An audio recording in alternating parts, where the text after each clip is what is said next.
Bonjour à vous qui êtes comme nous atteints et atteintes du syndrome ciné. Ah ok d'accord. Il va l'herbe sous le pied. Bonjour à vous qui êtes atteints et atteintes comme nous du syndrome ciné. Et aujourd'hui on vous parle du dernier film de Wes Anderson. Phoenician Scheme. En anglais. The Phoenician Scheme. Voilà.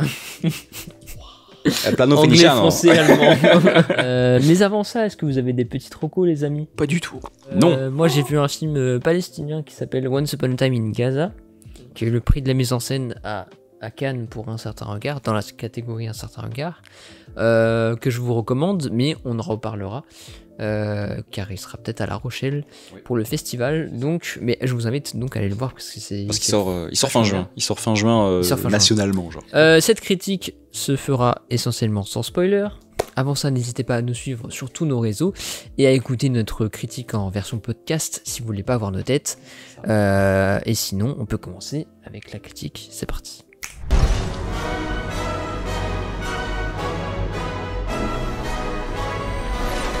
I recognize this assassin.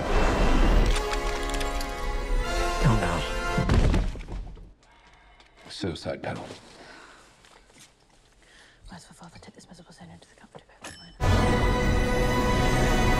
Thomas, est-ce que tu peux nous faire un petit résumé s'il te plaît? Alors, Phoenician Scheme, donc ça se passe dans les années 50, c'est l'histoire d'un grand industriel européen qui s'appelle Corda, qui est victime de plusieurs tentatives d'assassinat, et qui donc, comme il a peur de peut-être mourir bientôt, il va essayer de mettre en place le plus rapidement possible un grand plan financier très ambitieux donc en Phénicie, donc qui est globalement le Moyen-Orient et l'Est du Maghreb, quoi, pour faire vite. Donc à cette occasion, il retrouve sa fille qu'il n'a pas vue depuis des années, donc qui est nonne.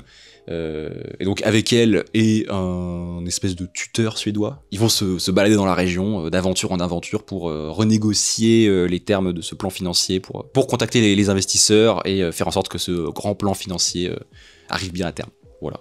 Mais donc avant d'évoquer notre avis rapide, c'était quoi votre rapport avec Wes Anderson et quel film avez-vous vu, quel film avez-vous apprécié et est-ce que vous étiez pas un peu comme moi fatigué de son cinéma qui ne se renouvelle pas? Alors, si vous avez suivi notre chaîne depuis un petit moment, vous savez que généralement j'ai tendance à être un peu le fanboy de Wes Anderson et que j'apprécie beaucoup son cinéma. J'ai découvert ça petit avec du coup Fantastic Mr. Fox que j'avais adoré. J'ai apprécié énormément aussi The Grand Budapest Hotel. Grosso modo, tout ce qu'il a fait un peu après sa première partie de carrière, même si j'aime beaucoup aussi à bord de Darjeeling Limited. J'aime moins un petit peu certains trucs qu'il a pu faire au début comme les Royal Tenenbaum, qui c'est bien, mais bon, il y a des trucs à redire. Et j'avoue que plus les années passent, plus j'ai aussi un petit peu cet effet de fatigue avec Wes Anderson, car même si j'avais beaucoup apprécié à l'époque The French Dispatch que j'ai pas revu, Asteroid City m'avait laissé un peu en mode... c'est bien, ça proposait même de nouvelles choses visuellement, mais ça avait un rythme qui était beaucoup trop erratique, et ça avait aussi pas mal de défauts sur ses persos et sur certains trucs, et c'est un film assez inégal, et donc j'y allais un peu en mode... on verra, mais il y a des chances pour que ce soit la rupture, comme mes deux compères qui ont des petits soucis ces dernières années avec Wes Anderson, n'est-ce pas? Bref. Non, moi c'est j'ai découvert Grand Budapest Hotel il y a plusieurs années, genre 5-6 ans maintenant, peut-être plus. Et donc je tombais sur cet univers nouveau, original, unique, assez fascinant, et j'aime encore aujourd'hui beaucoup le film. Ensuite j'ai pu en voir d'autres. Je crois que j'ai vu tous ces longs métrages, sauf les deux premiers. Mais du coup, moi, bon, peut-être parce que je l'ai vu en premier, Grand Budapest Hotel, c'est celui que je préfère. Mais j'aime bien ceux qui fait un peu avant, genre La vie aquatique ou À bord du Darjeeling Limited. J'aime bien aussi d'autres qu'il a fait plus tard. Donc ce qu'il fait en animation, j'aime beaucoup, je trouve ça vraiment très bien. Mais effectivement, moi, French Dispatch, c'était une gifle dans le pire sens du terme. Alors c'était vraiment, c'était plutôt une douche froide. En fait, je crois que c'est ça l'expression. Je corrige. C'était vraiment une douche froide. C'est un mauvais réveil. Voilà, c'était vraiment, c'était la gueule de bois, quoi. Genre, qu'est-ce qui s'est passé? Comment ça se fait que, en termes de rythme, en termes d'émotion, je suis plus dedans? Pourquoi? Malgré qu'il y ait des plans incroyables. Oui, pourquoi il est toujours plus radical dans sa forme, et pourquoi ça me fatigue? Pourquoi je suis sur le carreau en termes de narration? Pourquoi je trouve que ça va trop vite maintenant? Pourquoi je suis plus ému par ce qu'il me raconte, par ce qu'il me filme, et ainsi de suite. C'est pour ça que j'ai ghost complètement son dernier, là, Asteroid City. J'y suis même pas allé. Et donc, donc Phoenician Scheme, j'y allais à reculons, quoi. C'était en mode, parce que les bandes annonces m'indiquaient un énième Wes Anderson, toujours plus loin, toujours plus fort, hein, voilà. Mais, et bon, on verra bientôt ce qu'on a à en dire. Mais toi, globalement, Arsène, globalement, le même avec toi, c'est-à-dire que moi, le gros défaut que j'avais avec les Wes Anderson, c'était leur rythme. Et ça s'est confirmé avec French Dispatch, c'est que tout le début du film, il est beaucoup trop vite, et du coup, ça me sortait du film, et du coup, ça me sortait pas, mais juste, je n'y rentrais absolument pas. Et mais plutôt bonne surprise, finalement. Enfin, bonne surprise. En termes de rythme, il s'est vraiment calmé, et du coup, c'est vachement agréable d'entrer dans le film et d'être avec ses personnages, quand bien même, c'est pas son meilleur, clairement pas. Il y a plein de soucis aussi, mais je suis rentré dans le film, je suis pas sorti, je suis pas rentré complètement non plus, mais c'était agréable. Voilà. Parce qu'il n'y a pas 20 000 infos à la seconde, et donc, le scénario était original, sympa, et voilà. Enfin, on va développer un peu plus, mais... C'est ça. C'est pas l'amour fou, mais relation cordiale avec le film. C'est ça. Voilà. Soit. Non, je vais suivre un petit peu la ligne interne du parti, et dire que, un petit peu comme les deux Gugus à ma gauche, je trouve que c'est plutôt réussi. Il y a aussi des soucis, il y a aussi des trucs qui m'ont gêné. J'ai eu du mal à rentrer dans le film pendant une bonne partie, mais il y a un rythme qui fonctionne bien. Il y a plusieurs images qui, bon, après on va parler vraiment de points positifs du film, mais comme d'habitude c'est super bien foutu en termes de mise en scène. Il y a un plan pour le générique, un top shot qui est dans la bande-annonce d'ailleurs, qui est complètement fou, et justement ça prend vraiment son temps. Qui est, je crois, quelque chose qu'il a pas fait depuis très très longtemps, un long plan au ralenti. Pour le coup, un plan aussi long, même si après il nous rajoute du coup ces personnages pour éviter et tout le générique pour éviter qu'on se fasse chier, c'est vrai que c'est un plan qu'on n'avait pas vu depuis très longtemps chez Wes Anderson. De manière générale, le film est super bien éclairé, t'as toujours des trucs super jolis, t'as des séquences aussi en noir et blanc qui se permettent parfois un petit peu plus d'expérimentation légère certes sur le montage ou sur le noir et blanc. Le film est toujours super bien mis en scène, t'as toujours des trucs qui fonctionnent bien niveau humour.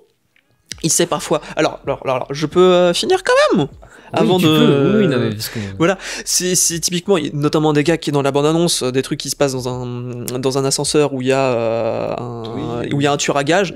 Il y a toujours un humour un petit peu pince sans rire qui fonctionne bien, même si parfois ça fonctionne peut-être moins bien que dans ses précédents, c'est vrai, mais on garde ça pour la prochaine partie. Et puis ça joue quand même, je trouve, plutôt bien aussi. On aura des trucs à redire à nouveau niveau jeu, mais grosso modo, j'ai quand même trouvé les personnages convaincants. Benicio del Toro est super dans ce rôle, typiquement. Oui, c'est un vrai truc de...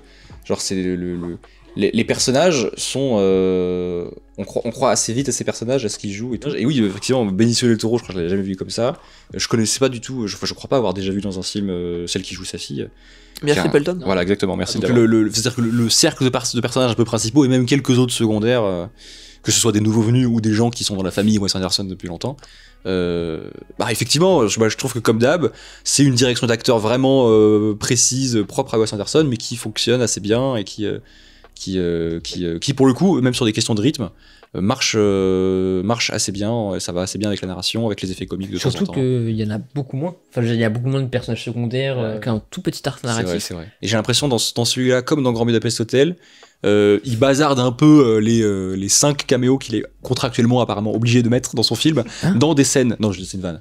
Genre c'est-à-dire que Grand Budapest Hotel, t'avais une séquence où on voyait plein de gérants d'hôtels différents. Du coup, il peut caser 3, 4, 5 acteurs qu'il aime bien de sa famille d'acteurs. Et là, je pense que c'est plus les scènes dans noir et blanc où il peut caler Bill Murray, il peut caler Charlotte Gainsbourg, il peut caler des gens un peu stylés pour 3, 4 plans, 30 secondes au compteur et hop, on repart. Tu vois. Je pense que c'est aussi c'est cet effet-là. Et c'est vrai qu'il y a moins de personnages. Ouais, donc oui, sur tout ce qui est forme visuelle et même sur le reste, c'est toujours bien foutu, c'est toujours un produit qui fonctionne extrêmement bien. Après, et on avait déjà commencé à le dire, il y a toujours des petits soucis, des trucs à redire et qui apparaissent peut-être un peu plus avec les années, notamment au niveau de l'émotion. Alors là, je vais vraiment parler en termes de ressenti. C'est un film dans lequel j'ai eu beaucoup de mal à rentrer. Je pense que je suis rentré dedans vraiment à partir de la dernière demi-heure. En fait, le truc, c'est que le film, surtout du coup dans ces peut-être 20-25 premières minutes, est assez froid avec ses personnages principaux, ce qui est normal parce que c'est deux personnages qui se connaissent pas, qui sont vraiment dans la retenue, mais j'ai l'impression mais ils se sont pas vus depuis ils sont pas vus depuis longtemps. Il est très froid avec le reste, qui a 20 000 enfants qui justement il y a un côté un peu désabusé, et le petit souci, c'est que même si t'as quelques petites touches d'humour par-ci par-là pour essayer de faire en sorte qu'on s'attache un petit peu au personnage, je m'en bats un peu les couilles pendant une bonne partie du film, et je me dis oui, ils sont intéressants, mais j'arrive pas à m'attacher à eux, comme j'ai pu m'attacher à des gosses dans Moonrise Kingdom, qui étaient un petit peu chelous, un peu quirky, et que ça faisait que ça fonctionnait bien. Je me suis pas autant attaché à eux qu'à Zero ou à Monsieur Gustave, par exemple, dans The Grand Budapest Hotel. Le truc, c'est que ils avaient des petites scènes parfois d'humour et des petites scènes de complicité qui, même si c'est 10 secondes dans un film, font que ça fonctionne. Et là, dans celui-là, ça manque parfois de scènes, et ça va aussi de pair avec le développement de perso, qui parfois est un petit peu léger, notamment entre le père et sa fille, qui manque un petit peu de scènes à eux deux, tout simplement. Il y a quelques scènes où on les voit un petit peu tous les deux, mais c'est pas vraiment des scènes de complicité ou des scènes où ils construisent quelque chose, à part dans la fin dans l'épilogue du film, qui est pour le coup une scène assez belle, et une scène des scènes du film qui me fait vraiment ressentir de l'émotion, et ça vient à la toute fin, et c'est un peu dommage. Et je pense que ça va aussi un peu de pair avec les acteurs, les personnages secondaires, qui sont un peu superflus contrairement à d'autres personnages de Wes Anderson. Et ça, c'est un truc qui m'a un petit peu saoulé, c'est que vraiment quasiment tous les personnages qu'il va voir sont moins excentriques, surtout sont moins caractérisés. C'est-à-dire que tu vois un petit peu ce qu'il représente. Mathieu Malric, il est cool dans son personnage, mais il est pas exceptionnel, on sait pas trop ce qu'il fait, il a pas non plus de petites mimiques. Le capitaine de Bartow, c'est pareil. Scarlett Johansson, j'ai beaucoup cette actrice et je suis très content qu'elle soit là, mais pareil, on entrevoit vite fait son espèce de construction utopique qui sera jamais creusée, et j'ai pas de souci avec le fait que ce soit pas creusé, le fait que ce soit un décor, mais le fait que ce soit très peu caractérisé et qu'au final ça n'ait rien à voir avec le film, ça me gêne un petit peu. Et c'est ça pour beaucoup des personnages secondaires, là où par exemple Mathieu Amalric dans le Grand Budapest Hotel, quand il joue quelqu'un qui se déguise en prêtre, quand bien même on le voit 3 secondes à l'écran, ce mec, on s'en souvient. C'était mieux avant. C'est juste que ce film, en fait, pour moi, a eu un peu les défauts inverses d'Asteroid City. Asteroid City qui avait vraiment un rythme disparate et qui était un film très inégal et qui avait des séquences magnifiques et après plus rien pendant un quart d'heure. Ce film-là est très soutenu en termes de rythme. Et je trouve qu'on s'emmerde même pas vraiment, c'est juste, personnellement, j'ai pas été dedans, mais ça manque de scènes avec une véritable émotion, ou qui se pose un petit peu. Asteroid City, il y a des scènes qui me restent parce qu'on a Margot Robbie, par exemple, à un balcon, qui va nous parler pendant à peu près 5 minutes, en noir et blanc, et parce qu'on a une émotion, on a quelque chose qui se crée, on a quelque chose un peu à part du film, et ça permet au film de respirer. Ce dont du coup, The Phoenician Scheme manque un petit peu, et c'est un film qui a clairement à cœur de pas trop s'attacher aux émotions du personnage, et d'en mettre juste des petits bouts par-ci par-là, mais c'est pour moi le défaut majeur du film, c'est que il arrive pas à nous attacher clairement à ses persos, et à créer véritablement de l'émotion et de l'alchimie entre les deux. C'est vraiment de manière très éparse, et c'est un peu dommage. Je parlais de scènes, on n'a pas de scène où ils sont tous les deux, pour explorer leur relation. Ou même juste sur le personnage principal, Corda, joué par Del Toro, on n'est pas vraiment lié à ses émotions, on n'a pas vraiment accès. C'est vrai que ces stratégies pour créer ces choses-là qui manquent, et qui marchent pas, donc, c'est les passages en noir et blanc, où on est censé être ému dans ces espèces d'hallucinations quand il rêve et qu'il s'est pris un coup sur la tête. Dans son rapport avec. Jusqu'à sa part de mourir, en tout cas, quand il est inconscient et que sa culpabilité lui revient, bon, c'est exprimé d'une façon tellement sophistiquée et distante qu'on a du mal à être ému par ça. Ou alors, il parle avec sa fille de la maman qui est décédée, qui est quelque chose qui revient régulièrement, mais qui est quelque chose qui n'est pas pris comme un élément vraiment affectif entre eux, c'est plutôt un élément du scénario, parce que la version sur pourquoi cette maman est décédée va évoluer au fur et à mesure. Tout ce qui peut servir de lien émotionnel entre les deux pour nous, et c'est pauvre. Après, le gars, c'est un businessman arnaqueur. Oui, bien sûr. Ouais, sauf que ça fait partie de sa personnalité. Bien sûr. J'ai pas de souci avec ça. En fait, surtout, notamment durant les 20 premières minutes, où t'as ce côté très austère dans sa grande demeure, avec des couleurs un peu froides, justement. Tu peux dire, ok, faire ça, et qu'on ait du mal à rentrer dans le film, pourquoi pas aller à la rigueur? Et c'est aussi pour ça que je me suis vraiment accroché au film. Et je trouve que même si, du coup, le personnage, justement, au fur et à mesure du film, est censé évoluer, s'adoucir un petit peu, acquérir certaines choses, et quand bien même il le ferait de manière un petit peu diluée, le film a du mal à le faire. Et c'est pour ça que je suis rentré vraiment très tardivement dans ce film. C'est que toutes les scènes qui pourraient servir d'opportunité, tu le disais justement, pour pouvoir développer les deux et développer une relation qui est intéressante, et des personnages autour, ils passent un peu à côté. Typiquement, il y a une scène avec une boîte qui est dans leur famille depuis des années, qui se trouve dans un coffre-fort. Et en fait, tout le truc autour de cette boîte m'a vraiment saoulé. Dans ce que je me suis dit, ça pourrait être intéressant de ramener un petit. Je me suis dit, oh putain, bah, ça va peut-être être un MacGuffin, il va peut-être y avoir un petit peu de mystère par rapport à ça. À la fin, elle va l'ouvrir et on saura pas ce qu'il y a dedans, ou quelque chose comme ça. Et ramener du mystère justement dans cette histoire qui en manque cruellement sur certains points, ça pourrait être intéressant. Oui. Et c'est pas du tout ce que fait le film. Et tu peux dire, à la rigueur, ils vont peut-être se servir de ces objets ou de ce qu'il y a dans la boîte pour mettre enfin, pour justement approfondir un peu la relation. Surtout que là, on arrive vers la fin du film et que ça peut être intéressant de développer un peu plus les persos. Et le film n'en fera véritablement rien. Au final, c'est un petit peu un pétard mouillé. Et je sais que toi, Arsène, par exemple, tu m'avais dit que t'avais aussi des soucis avec le jeu et que les acteurs, par exemple, tu les trouvais assez robotiques. Bah non, mais comme d'hab, mais c'est juste dans Budapest Hotel, t'avais ce côté où tu laissais plus de temps au montage des plans, certains plans, et du coup il y avait une évolution dans le regard et à travers des jeux de lumière aussi, qui étaient intéressants. Et là, tous ces petits mouvements dictés par Wes Anderson, bah je retrouve moins d'émotion. Je sais pas, je les trouve peut-être moins signifiants ou peut-être moins. Il laisse moins de temps. Touchant, quoi. Ouais, c'est moins touchant. Il laisse moins de temps à ce genre de petits signes qui évoquent beaucoup. N'empêche. Des jeux de regard typiquement. Oui, c'est ça, des trucs de jeux de regard qui fait moins plus signifiant, trop, ou que même quand il insiste dessus, ça marche pas vraiment. Non, c'est ça. Parce que le montage laisse pas le temps, parce que le cadrage, bah, on n'est pas sur du 3/4. On est sur du. Oui, on est sur une. Non, ça peut être de face, mais juste un regard qui dure un tout petit peu plus longtemps pour qu'il soit, pour qu'il y ait du mystère un peu justement. Tu parlais du manque de mystère. Il y a la fille, elle a jamais de doute sur son père, elle le suit tout le temps. Presque, elle en a quelques-uns, mais c'est vraiment peu abordé. En tout cas, comme c'est des personnages qui expriment très très peu leurs émotions, bah on n'aura jamais accès à ces doutes vraiment. Parce que voilà, tu parlais de montage, c'est vrai que je crois que t'aimes bien ça, tu as raison. Il y a moins de moments de silence. Déjà, non mais c'est même pas sur ça, c'est sur un nouveau truc que j'avais oublié. Il fait des ellipses. Il fait des ellipses crash d'avion, ce que je peux comprendre, parce que encore une fois c'est un cinéma qui a une économie un peu cartoon aussi, c'est un peu cartoon et c'est un effet un peu rigolo. Mais il y a aussi une ellipse qui fait, il y a un enjeu à un moment du film sur un lancer de ballon de basket, et on ne verra pas ce tir. Bah moi je trouve que c'est un des éléments où c'est un truc un peu absurde, un peu particulier, sur lequel il aurait pu créer un peu une espèce d'émoment un peu affectif, surtout que c'est lié à la fille. C'est lié à la foi de la fille, puisqu'elle prie juste avant et qu'il y a tout un rapport entre le père qui est très athée, qui comprend pas que sa fille soit devenue une nonne.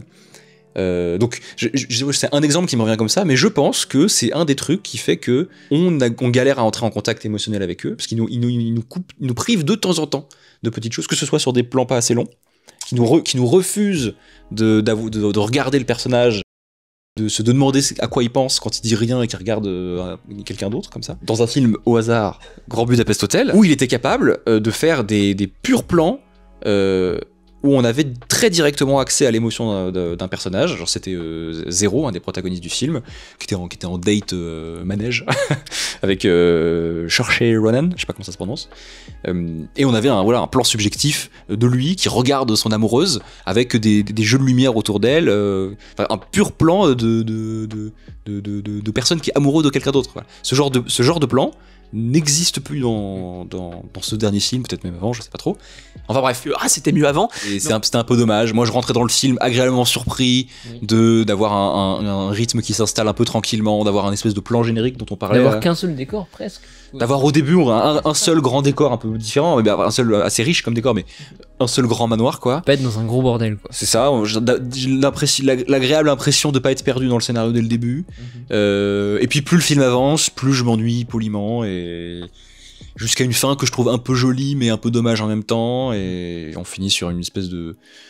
Mais quoi, force à toi, mais... c'était mieux avant. Voilà, notre avis sur Phoenician Scheme.